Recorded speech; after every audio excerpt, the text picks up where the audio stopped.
Okay, what's up, guys? Welcome to another episode of the TMossBoss Show. And in today's episode, I wanted to talk more on this eventful year of wrestling. Actually, like just more so the eventful 2 years of wrestling. I mean, talking on WWE firing wrestlers, AEW hiring some of these wrestlers coming back out of retirement. Like, it's bro, like wrestling, pandemic wrestling is so much better than just, like wrestling prior before the pandemic.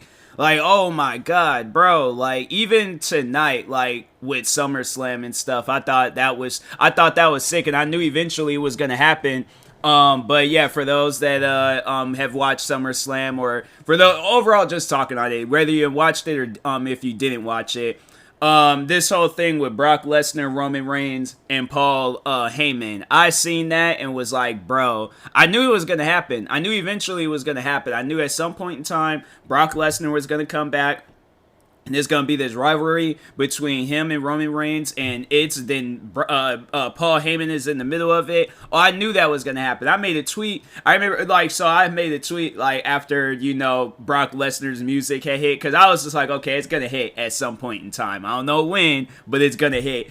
And I was thinking, okay, maybe Brock might do, his own thing, maybe on Raw, and he's just not going to get involved with Roman Reigns and Paul Heyman. But he did. He was like, no, he's getting involved. And so, anyways, but yeah, I was seeing that. I made a tweet saying, I'm like, Paul Heyman, this is pretty much equivalent to, getting, caught cheating or something.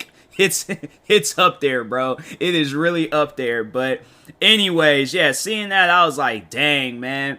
He's back. And I feel like this rivalry between him and Roman Reigns, Brock Lesnar and Roman Reigns, I think it's going to be a pretty good rivalry. So I can't wait for it. I can't wait to see. I'm like, man, I almost made a tweet out, but I'm like, overall, I can't wait until Friday and stuff. Not even because it's the end of the week. No, just so I know what's going to be going on SmackDown and stuff. But I really feel like that WWE, they really had no choice with, bringing back, Becky Lynch, John Cena, Brock Lesnar, Goldberg. They had all these, main event matches and stuff.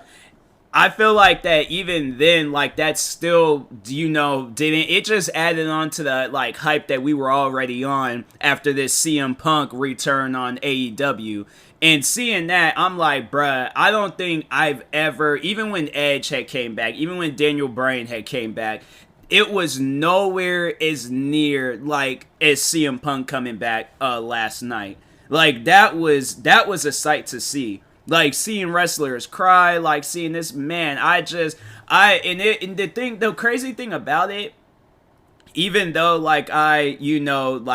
with CM Punk returning, I did feel that the crowd wasn't as loud, but I mean, they were loud, don't get me wrong, they were loud, and I'm like, and maybe that it could be WWE where they add in, the audio, because I heard that they'll do that and stuff, when wrestlers are yelling, or not wrestlers, but when the fans are yelling some explicit stuff cursing or whatever, then they'll just have that added on audio and stuff.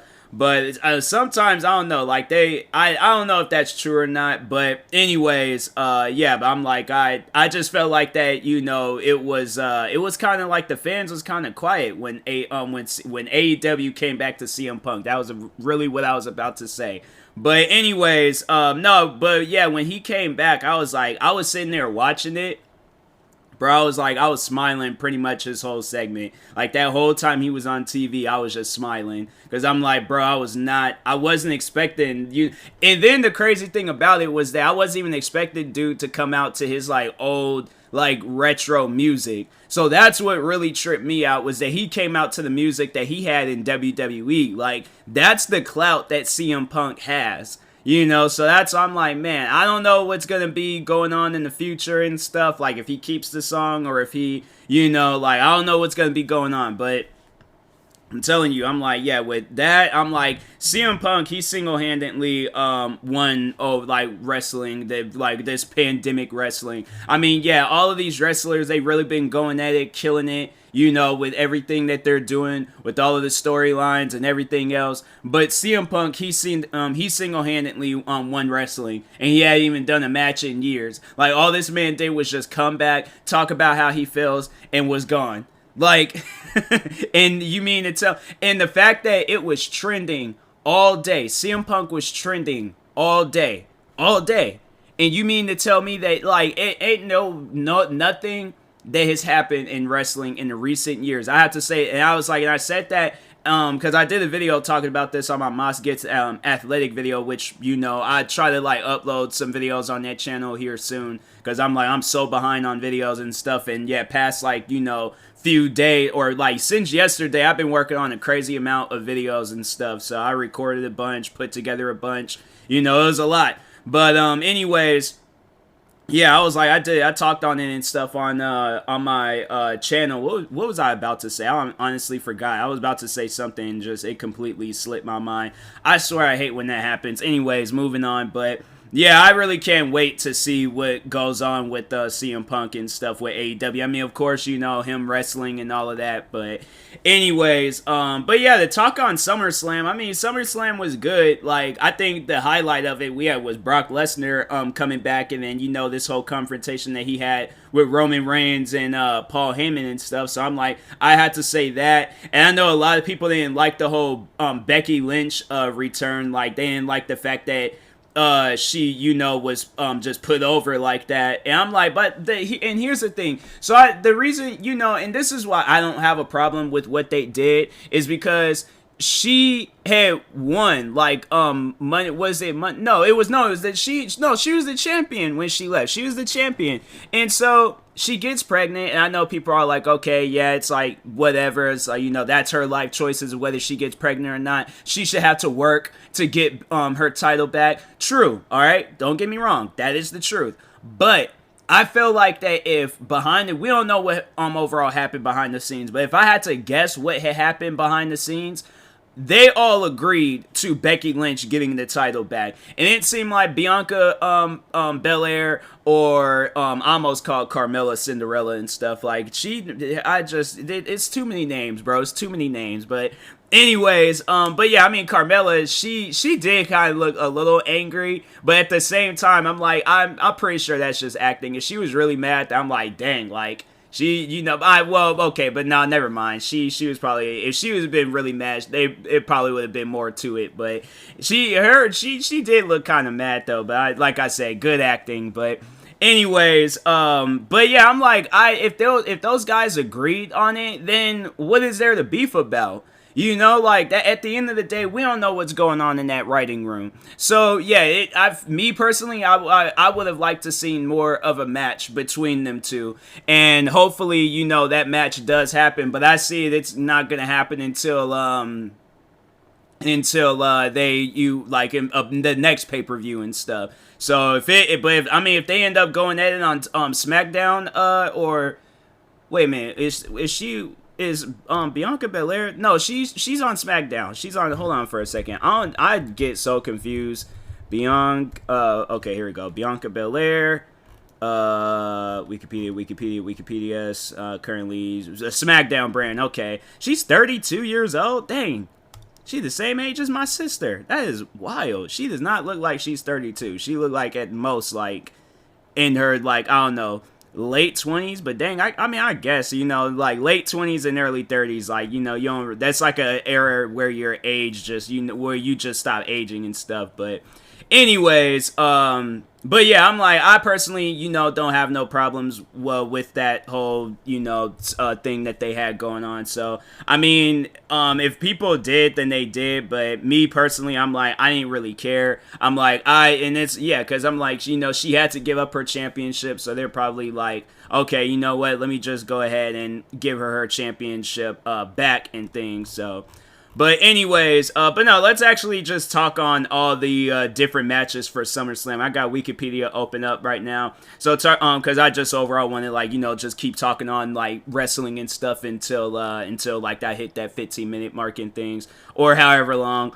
But anyways, talking on the first match was the dark match, Big E and Baron Corbin. I feel like that they should have maybe replaced it with, and I think a lot of people overall agree with that and stuff. But they should have replaced it with the Eva Marie and Alexa Bliss match. Like there's just no beef that I have with Alexa. Well, not Alexa Bliss. Alexa Bliss, she's she's a good wrestler. But Eva Marie, it's like she just comes off as like she should be a manager. She should be like the Paul Heyman, but like the woman version of Paul Heyman and stuff.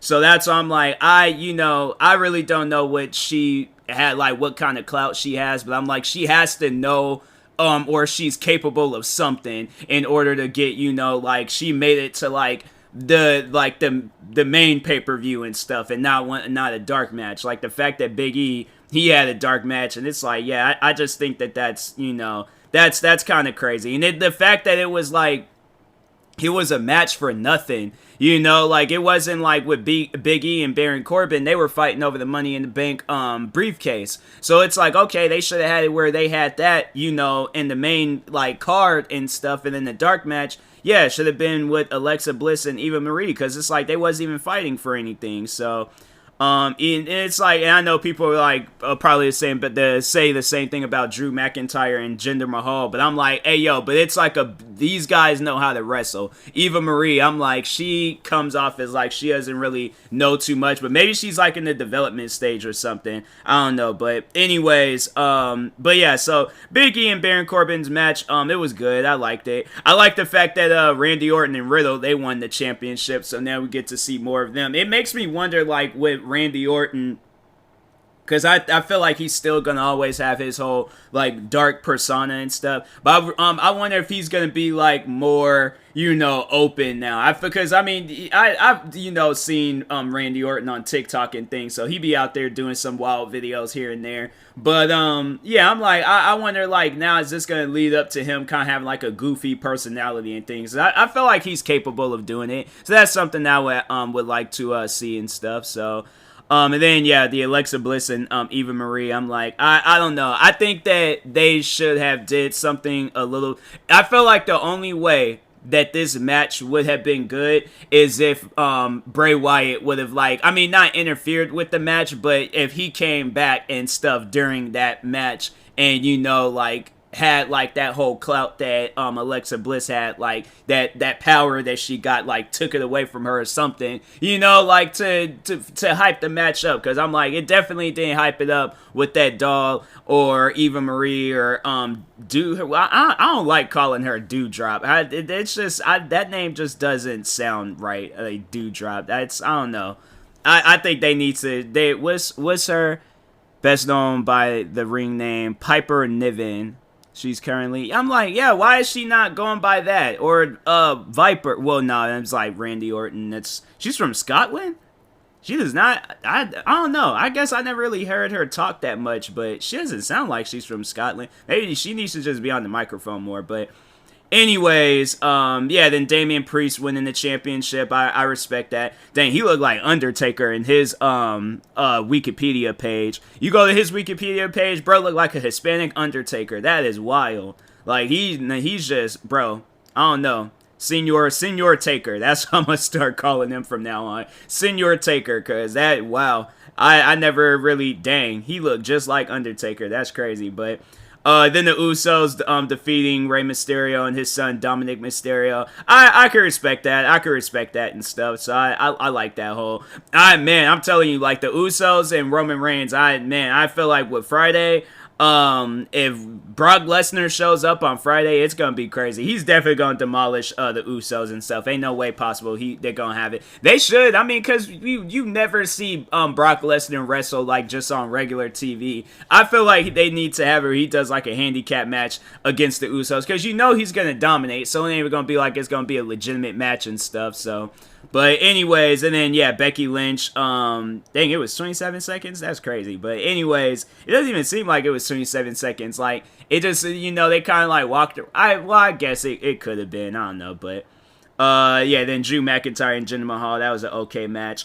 Charlotte Flair, though, like, her winning that match, I don't know. I'm like, I feel like Charlotte Flair, like, how many championships has she won? Because I'm like, dang, you freaking, bro.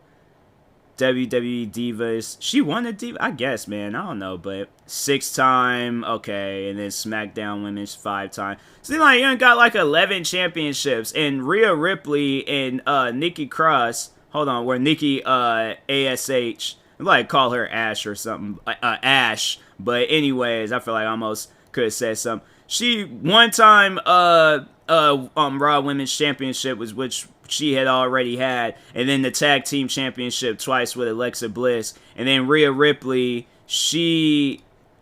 let's go to her. Crazy is like Rhea Ripley, like me and her are the same age, and it's like she doesn't even come off as somebody that's like there's the way she wrestles like she's been in the game for she probably had to been doing that stuff since she was a kid and things. So.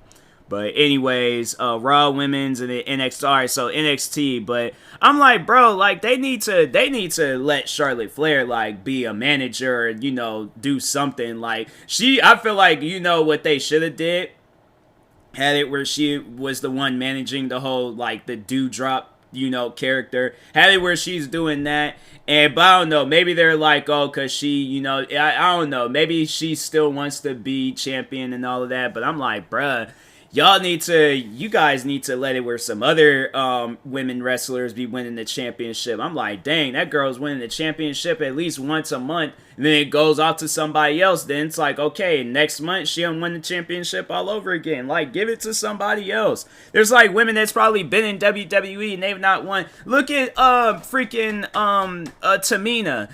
When has she ever won the women's championship? The tag team championship was, I think, to me, okay, hold on. Tamina. Is that how you spell her name? I think so. I don't care. But anyways, when was alright, championships? 24/7 championship and the tag team championship, which she is currently. And I'm like, you mean to tell me she can't get she's been in the game a lot longer, bruh. Like, and you mean to tell me how long has she been wrestling? And she debuted in 2009. Charlotte Flair debuted in 2012. Okay, so 3 years later. You mean to tell me she couldn't have gotten at least one women's championship match? Like, I mean, they need to rewrite or do something with WWE, because I'm like, what you guys got going on now? It ain't it, fam. But anyways, yeah, I like the Edge, and I liked how the whole Edge, like because wasn't watching wrestling when he was like a part of that whole faction, like the Brood or something like that. So I'm like, I never seen like that. Unless it was like, from old videos, but I never got to like actually see it and stuff. And so it was cool seeing that. I thought that was cool. I know a lot of people was like getting on like the fact that, Christian and then the other guy, they're a part of AEW, and it's like, okay, well, of course they ain't gonna bring them back just so they can do the intro to that, to that like entrance thing.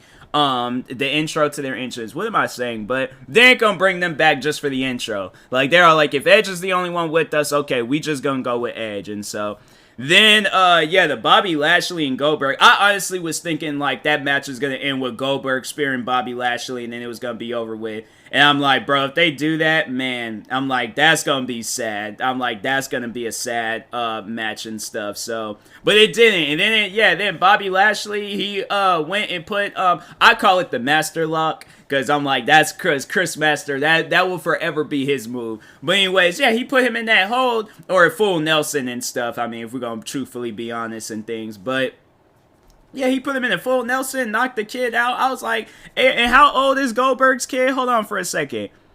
I'm like, if he's underage, I'm like, hey, yo, Goldberg, you can send him to jail for that. He hit a minor. Goldberg, Stunnets, blah, let's have one son together named Gage. Oh, they only, okay, Gage, age at Gold, okay. 15 years old, fam. Like, bro, he put a 15-year-old kid in a full Nelson. Like, that's wild. WWE, that is wild. I didn't realize, I was for certain, like, he was going to be around my age or something. That kid is 15 years old. That is crazy. That is crazy that they did that on TV. I mean, I guess, though, like, it's, you know, for entertainment's sake. But I'm like, that is wild. And then, yeah, then Roman Reigns and John Cena, their match was, it was pretty good. I thought that was a pretty good match. So, yeah, SummerSlam, to me, it was good. I ain't gonna say that it was a bad event. I thought it was good. Like, I think this is the first time I've ever watched SummerSlam, because I'm like, I'm not spending those $60 for a pay-per-view, like, for multiple pay-per-views every single year and stuff. Like, you know, when I got into wrestling, I was a kid. So I'm like, yeah, and then, you know, the streaming service, I'm like, okay, yeah, it's a lot more easier now to watch this stuff. And I'm like, you know, I only got to pay like a monthly fee thing for Peacock. I'm like, with yeah, I ain't $60-something every. Nah, I was like, I only watch WrestleMania and that was it. So, but anyways, yeah, SummerSlam, I thought it was pretty chill. I can't, you know, have no beefs or problems with it and stuff. But anyways, yeah, I think wrestling is getting pretty interesting. I think this is definitely the best time out of all of this generation, unless there's some new wrestlers when I'm older that makes wrestling crazy and, you know, so on. But if not, bro, I feel like wrestling right now, it is the best time to watch it. All right. So anyways, and that being said, I will talk to y'all later. Thank you guys for watching and or listening. If you're viewing this on YouTube, make sure you like and subscribe. And if you're viewing this on the podcast streaming service, make sure you follow or subscribe, however it's set up. You're purchasing, make sure you subscribe to all my 35 YouTube channels. Follow me on Twitter, TikTok, Twitch, and Instagram at TMossBoss, and make sure you follow my Facebook page at TMossBoss fan page. Also, if you're purchasing any tickets from SeatGeek, make sure you use my promo code TMossBoss, and then we'll knock $20 off your next purchase. Also, I'm a partner with Epic Games with the whole supporter creator thing, so make sure you use my promo code for that too. Also, TMossBoss. And yeah, in the meantime, I will talk to y'all later. Thank you guys for watching and or listening, and peace.